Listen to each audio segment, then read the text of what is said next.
কি আজকে এত বেলা হতে চললো কিন্তু সবাই এখনো পর্যন্ত এলো না। এই সব হলো কুঁড়েমির লক্ষণ মহারাজ। আপনি একদিন যারা যারা দেরি করছে তাদের চাপকে দেবেন, তাহলেই সব সিধে হয়ে যাবে। আর বলবেন না মহারাজ, আজকে গিন্নি কাঁচা লঙ্কা দিয়ে কুচো চিংড়ির ঝালটা যা বানিয়েছিল না, খেতে খেতে দেরি হয়ে গেল। গোলগাপ্পি দেওয়ার আর জায়গা পাও না, না? বিশ্বাস করুন, সত্যি খুব ভালো রান্না করেছিল গিন্নি, তাই আবার আরেক হাঁড়ি ভাত চড়াতে বললাম। আর সেটা খেয়ে আসতেই তো দেরি হয়ে গেল। আরো এক হাঁড়ি? মহারাজ কিছু মনে করবেন না, এই পাঠশালা বন্ধ করে সব গুছিয়ে তাপে এলাম। সুপ্রভাত মহারাজ। সুপ্রভাত মহারাজ। প্রভাত আজকে আর শুনেই তোমরা সবাই এত কুঁড়ে হয়ে গেছো যে কি বলবো। মহারাজ, এই কুঁড়েমির আসল কারণ হচ্ছে চর্বি। কথায় আছে, যত বেশি চর্বি তত তাড়াতাড়ি মরবি। আপনি কি বলতে চাইছেন মন্ত্রী মশাই, যে আমি তাড়াতাড়ি মরে যাব আর আপনি মজা দেখবেন?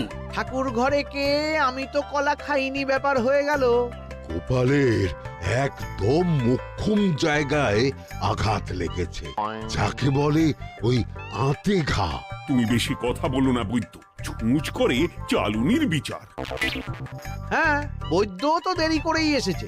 আমার মনে হয় প্রত্যেককে এমন ভাবে প্রশিক্ষণ দেওয়া দরকার যাতে তারা একটু চনমনে হয়ে ওঠে। হ্যাঁ মহারাজ, তাহলে আগামীকাল থেকেই শুরু হোক ব্যায়াম আর অস্ত্র শিক্ষা।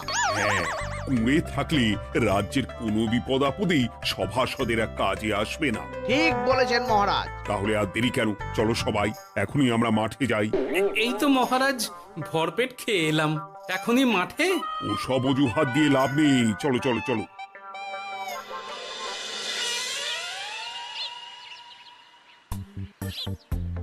এবার সবাই সারিবদ্ধভাবে দাঁড়িয়ে পড়ো।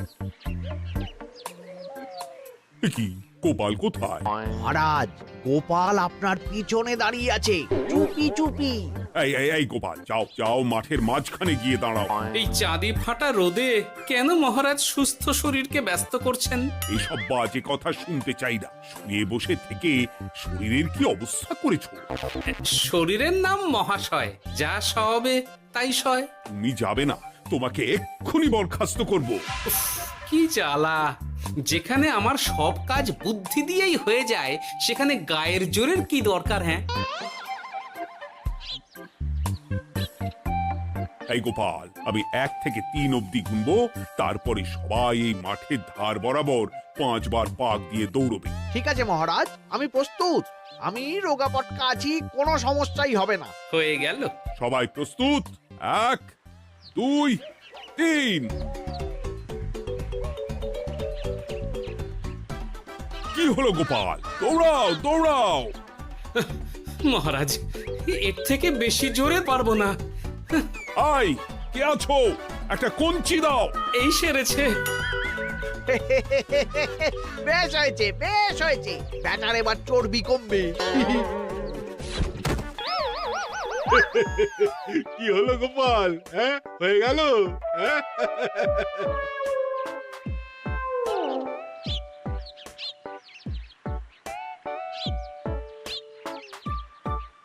এই উল্টে উঠি, আমাদের দাদু উল্টে গেছে। হ্যাঁ, তাই তো দেখছি। চল চল গিয়ে দেখি। উফ, চেহারার কি অবস্থা বানিয়েছো গোপাল? হ্যাঁ, এতটুকু দৌড়তে গেলেই চিটপটাং। তাড়িয়ে দিন মহারাজ, এরকম বেঢপ চেহারা সভাসদকে আমাদের দরকার নেই। না না, তা বললে হবে নাকি গোপাল? তুমি এক্ষুনি বাড়ি চলে যাও, কালকে আবার মাঠেই দেখা হবে। এই দাদু বাড়ি চলো। ওরে বাবারে!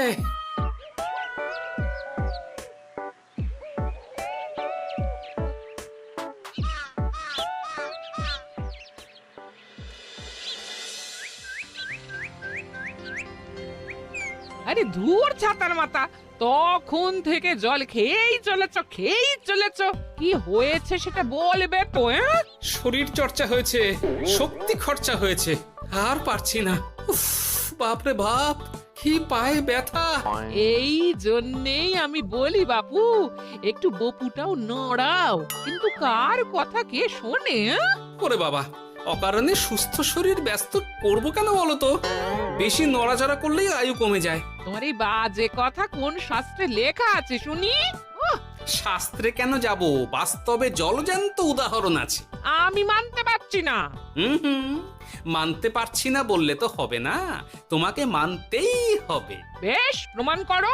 আমি যদি তোমাকে প্রমাণ করে দিতে পারি, তাহলে আজ থেকে বাড়ির বাজার দোকান করার দায়িত্বটাও তোমাকেই নিতে হবে। দিদা, তুমি তো ফেঁসে যাবে, দাদুর সঙ্গে বাজি লড়বে না। এই বাদ দে তো, তোর দাদু আগে প্রমাণ করুক যে বেশি নড়াচড়া করলে বয়স কমে। হ্যাঁ তাহলে বাজি? হ্যাঁ, বাজি। আচ্ছা ঠিক আছে, বেশ। তুমি তুমি একটা পশুর নাম বলো তো, যারা খুব তাড়াতাড়ি দৌড়য়। ঘোড়া, হরিণ, চিতাবাঘ আরো আছে। আচ্ছা, এবার সবচেয়ে আস্তে আস্তে কোন পশু চলে, এরকম একটা পশুর উদাহরণ দাও। কেন, কচ্ছপ? এই তো পেয়ে গেছে উত্তর। এবার তুমি বলো তো, কচ্ছপ কত বছর বাঁচে, আর ঘোড়া, হরিণ, চিতাবাঘ এরা কত বছর বাঁচে? চিতাবাঘ, ঘোড়া কেউই 30 বছরের বেশি বাঁচে না, কিন্তু কচ্ছপ 300 বছরও বেঁচে থাকে। হেরেছে, হেরেছে, আমার বউ হেরেছে। উফ, জীবনের কত বড় চাপ নেমে গেল। হ্যাঁ, এই তুমি আমাকে এভাবে হারালে। তখনই বললাম দাদুর সঙ্গে বাজি লড়তে যেও না। নাও এবার খেলা সামলাও।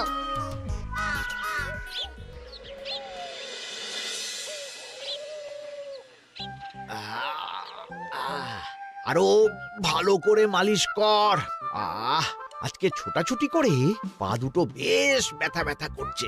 কালকে তো আবার অন্য পরীক্ষা। আরে আমার হালকা চেহারা আছে, সব সামলে নেব। কালকে তো অস্ত্র চালনা হবে, কালকে আমি কাঁপিয়ে দেব। কাঁপাতে তো হবেই মন্ত্রী মশাই। আমরা আপনার শরীরে এমন ঘষা মাজা করে দেব না, মনে হবে আপনি না একটা জলযন্ত্র অস্ত্র চালনা করতে যাচ্ছে। বাস এই তো চাই। বাবারে, আস্তে আস্তে। আরে বাবা, আপনার তো ইস্পাতের শরীর, ভাঙবে তবু মচকাবে না। চিন্তা করছেন কেন? ভয় পাবেন না, ভয়কে জয় করতে হবে। আরে আরে আরে, তোরা আমার কথাটার সাথে করছিসটা কি? মানুষটা মরে যাবে তো। চিন্তা করো না গিন্নি। বাবা, ওরা বলেছে আমার ইস্পাতের শরীর, ভাঙবে তবু মচকাবে না। একবার এই বুড়ো বয়সে হাত পা ভাঙলে কি সামলাবে শুনি? মন্ত্রী মশাই, আমাদের বকশিসটা দিয়ে দিন, আমরা কেটে পড়ি। বাবারে বাবা, দিচ্ছি, এনে। এত খাটানোর পরে এতেই এখন খুশি থাক। হ্যাঁ,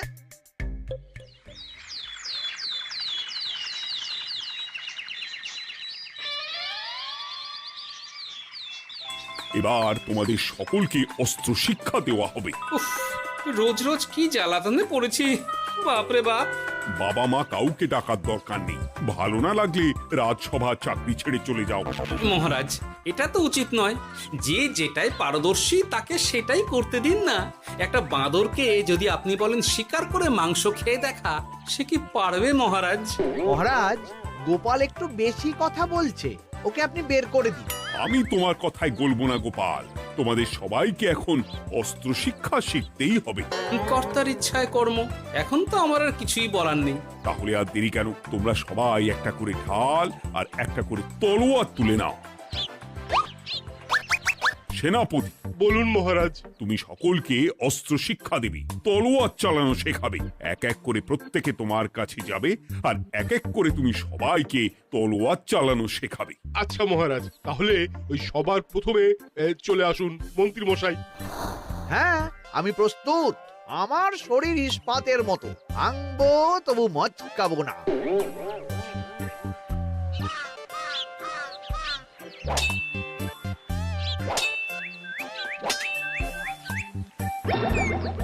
কি কেমন দিলাম?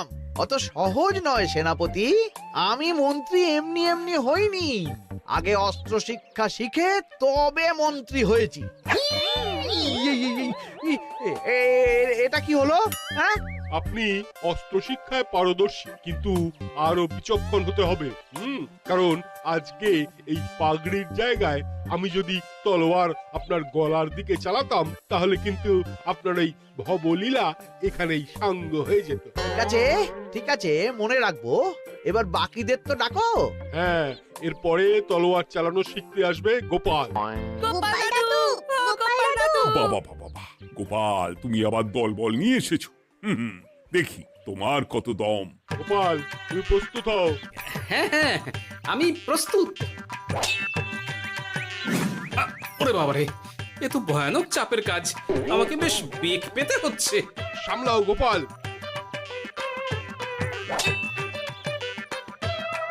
না, আমাকে অন্য রাস্তা দেখতে হবে। সেনাপতি, মহারাজের দিব্যি, তুমি আমার দিকে তলোয়ার ঢাল বাড়াবে না। এই এই, এটা কি হলো? সত্যি তো, এটা কি হলো? গেল গেল গেল গেল গেল গেল গেল, দুটিটা খুলে গেল গো। দেব নাকি এবার কুচ করে কেটে? জিতে গেছি, জিতে গেছি। এটা কি হলো? শত্রুপক্ষ কখনো কারো দিব্যি শুনবে না। আর সেনাপতি, তুমি কি ওখানে দাঁড়িয়ে দাঁড়িয়ে মজা দেখছো? আমি কি করব মহারাজ, গোপাল যে আপনার দিব্যি দিয়ে দিল। গোপাল বেটা খুব চালাক। তাহলে এখন উপায়? ওসব গোপাল তোমাকে বোকা বানাবার জন্য করেছে। তুমি ধুতি ঠিক করে আবার লড়াই চালিয়ে যাও। যথাজ্ঞা মহারাজ।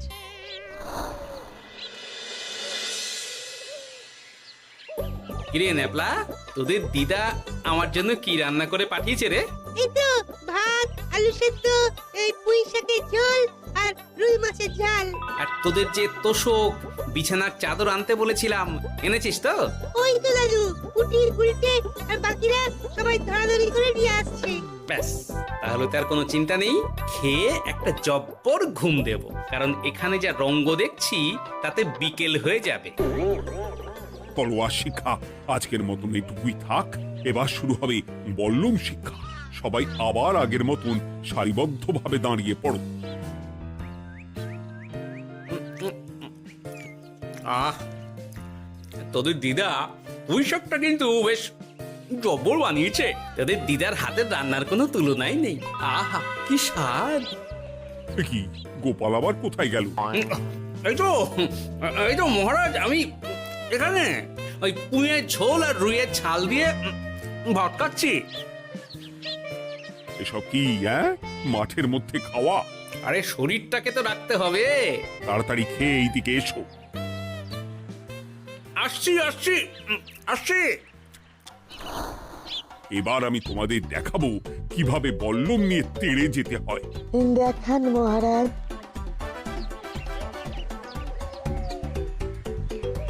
এ তো খুবই সোজা মহারাজ। ঠিক আছে, তাহলে বল্লম নিয়ে তেড়ে যাও দেখি। দিন, আপনার হাতের বল্লমটাই দিন।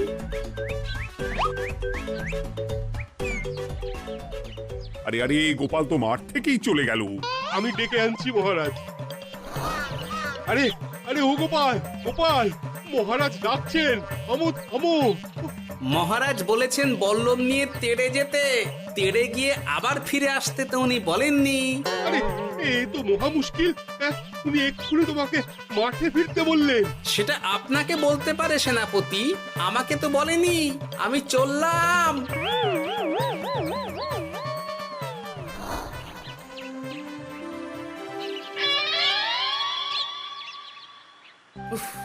বাবারে বাবা, কি ঝক্কি! অনেক বুদ্ধি করে মাঠ থেকে খাটে চলে এসেছি। আমি আর উঠছি না। এ কি বলি, তোমাদের তো এখন অস্ত্র শিক্ষা নেওয়ার কথা। হ্যাঁ, তোমার বলা নেই, কোয়া নেই, অমনি বাড়ি চলে এলে।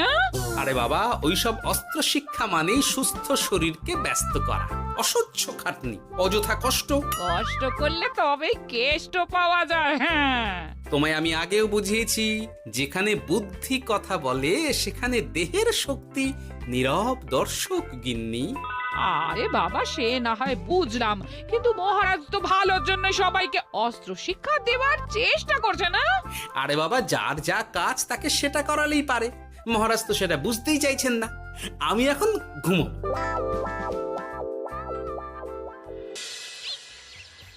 দরজা খোলো গোপাল, দরজা খোলো। গোপাল, গোপাল দরজা খোলো বলছি। ব্যাস হয়ে গেল, একটু শান্তিতে ঘুমাবো তার জো নেই। দরজা খোলো গোপাল। বলুন মহারাজ। তুমি কি পেয়েছোটা কি গোপাল? রাজসভায় দেরি করে আসবে, তারপর অস্ত্র শিক্ষার সময় ফাঁকিবাজি দেবে, এভাবে তো আর তোমাকে মনে হচ্ছে রাজসভায় রাখা যাবে না। মহারাজ, গোপাল তো মুখের কথার লোক নয়, ওকে তাড়িয়ে দিই। কেন মহারাজ? আমি কি এমন মহাপাপ করেছি যে আমাকে তাড়িয়ে দেবেন? এই যে আমার কথা শুনছো না, এটাই তোমার অপরাধ। অপরাধ নেবেন না মহারাজ। পণ্ডিতের দায়িত্ব পুজো করা, সভাকবির দায়িত্ব কবিতা বলা, সাহিত্য চর্চা করা, আর আমার দায়িত্ব হাসি মজা করে আপনার মন ভালো রাখা। কিন্তু আপনি আমাকে জোর করে যুদ্ধের ময়দানে ঠেলে দিতে চাইছেন। এটা আমার ইচ্ছে।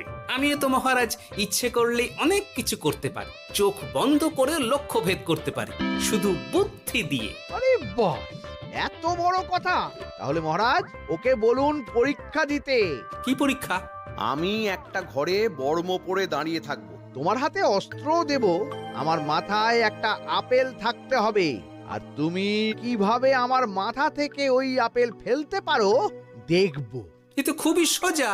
কি গোপাল, তাহলে লড়বে নাকি বাজি? হ্যাঁ, লড়তে রাজি আছি। তাহলে আজ রাতেই হয়ে যাক পরীক্ষা। যদি এই পরীক্ষায় উতরে গেলে তো ভালো, নইলে তোমার চাকরিটা গেল। গোপাল, তুমি পারবে তো? সে দেখাই যাবে। আজ রাতে তাহলে রাজবাড়িতে দেখা হচ্ছে। যদি আমি এই পরীক্ষায় বিফল হই, তাহলে আমার চাকরি আপনি কেড়ে নেবেন, আর যদি সফল হই তাহলে মন্ত্রী মশাইকে শাস্তি দেবেন। আমি নিজে সারা কৃষ্ণনগরে নাক্ষত দেব। বেশ, দেখা যাক।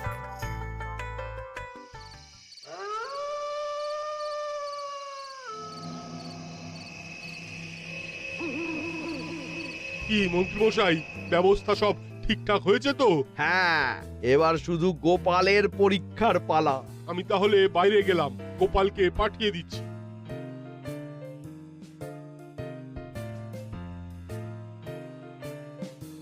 এবার যাও গোপাল, ঘরের ভিতরে যাও, দেখি তুমি কি করে মন্ত্রীর মাথা থেকে আপেল ফেলতে পারো।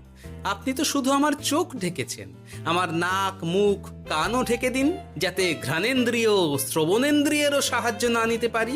বেশ, তাহলে তাই হোক। আয়, কে আছো? গোপালের মুখ নাক আর কান ঢাকো। যথা আজ্ঞা মহারাজ। একটু মোটা কাপড় দিয়ে নাক মুখ ঢাকো, হ্যাঁ, যাতে সেভাবে আপেলের গন্ধ না পাই। বেশ বেশ।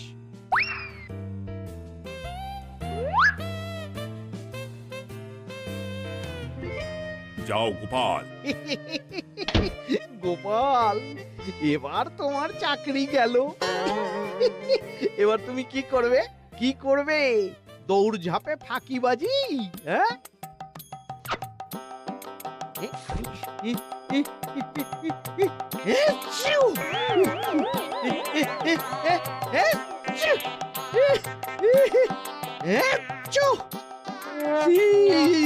গেল গেল গেল গেল গেল, আপেল পড়ে গেল। আপেল পড়ে গেল? মহারাজ, এর মধ্যেই গোপাল আপেল ফেলে দিয়েছে। ঘরের ভেতরে চলো।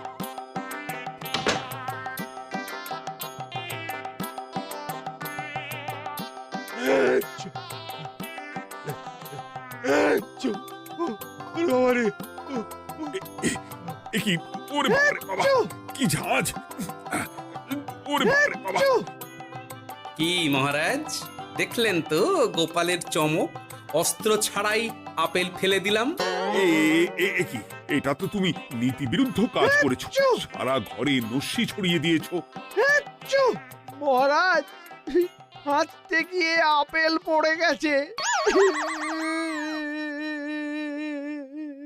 এবার সারা কৃষ্ণনগরে নাক্ষত দিতে হবে। সত্যি সত্যি গোপাল, বুদ্ধি তো তোমার জুড়ি মেলা আভার। আমার নাম গোপাল ভাঁড়।